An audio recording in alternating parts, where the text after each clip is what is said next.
Assalamualaikum warahmatullahi wabarakatuh. Perkenalkan, nama saya Mela Sari, NIM 859662499. Pada video kali ini, saya akan melaksanakan praktikum IPA mandiri mengenai mata. Ada pula percobaan yang saya akan lakukan, yaitu ada dua. Yang pertama yaitu percobaan bintik buta.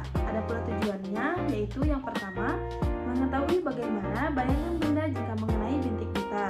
Yang kedua, menentukan jarak benda yang Anda lihat yang bayangannya tepat mengenai bintik buta. Ada pula alat dan bahan yang saya akan gunakan. Yang pertama ada gambar A dan B, yang kedua ada tabel pengamatan, dan yang ketiga ada alat tulis dan penggaris. Ada pula cara kerjanya, yaitu siapkan gambar A, yaitu tanda plus dan titik hitam. Pertama-tama tutup mata kiri kita dengan jari-jari tangan. Selanjutnya simpan gambar dengan jarak kurang lebih 60 cm dari mata kita. Selanjutnya pusatkan pandangan mata kanan pada tanda positif atau plus. Selanjutnya secara perlahan dekatkan gambar tersebut ke bagian muka kita dengan pandangan mata kanan tetap fokus pada tanda plus tersebut. Selanjutnya, pada jarak berapa dari mata kita, tanda titik hitam pada gambar tersebut tidak nampak dalam pandangan kita. Nah, catat hasil pengamatan tersebut pada lembar pengamatan. Berikut ada percobaan 1 bintik buta 1 gambar A. Yuk kita simak videonya. Yang pertama, pada jarak 60 cm dan saya menutup mata kiri, titik hitam yang saya lihat masih tampak jelas.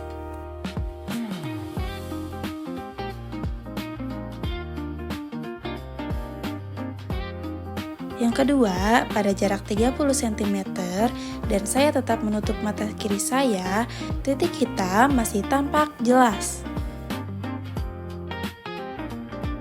Yang ketiga, pada jarak 15 cm dan saya masih menutup mata kiri saya, penglihatan saya terhadap titik hitam yaitu tetap jelas. Selanjutnya, pada jarak 6 cm dan saya masih menutup mata kiri saya, penglihatan saya buram terhadap titik hitam. Selanjutnya, pada jarak 5 cm dan saya masih menutup mata kiri saya, penglihatan yang saya lihat pada titik hitam yaitu buram hampir tidak terlihat. Dan yang keenam, pada jarak 3 cm dan saya masih menutup mata kiri saya, penglihatan yang saya lihat terhadap titik hitam yaitu tidak terlihat. Masih dengan percobaan bintik buta, kita akan melakukan percobaan bintik buta 2. Cara kerjanya masih sama dengan sebelumnya. Kan mata kanan kita terhadap tanda plus. Selanjutnya, menentukan pada jarak berapa dari mata kita, garis pendek tampak menghilang dari pandangan kita. Lalu, pada jarak berapa garis pendek tersebut terlihat kembali, dan apa yang kita lihat antara garis panjang dan garis pendek. Yuk kita simak videonya. Jika di percobaan bintik buta 1, gambarnya plus dan titik hitam, tetapi jika di percobaan bintik buta 2, gambarnya ada tanda plus, ada garis panjang, dan ada garis pendek.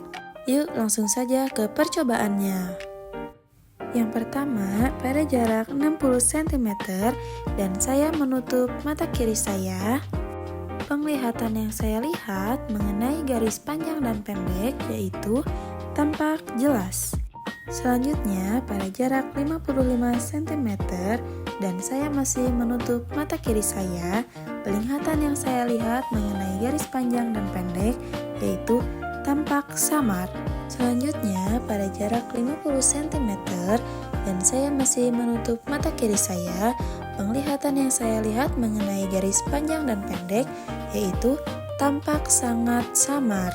Selanjutnya, pada jarak 45 cm dan saya masih menutup mata kiri saya, pandangan yang saya lihat mengenai garis panjang dan garis pendek adalah tampak garis menyatu.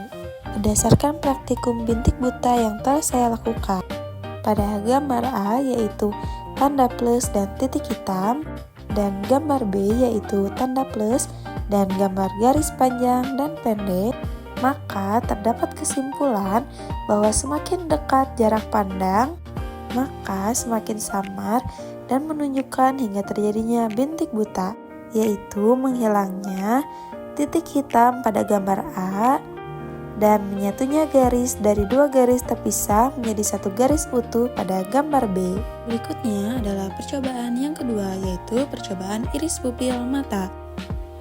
Pada percobaan 2 ini, saya akan melakukan percobaan iris pupil mata pada manusia dan akan melakukan percobaan iris pupil mata pada kucing.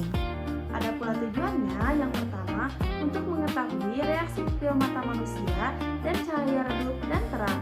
Yang kedua, mengetahui reaksi pupil mata kucing pada cahaya redup dan terang.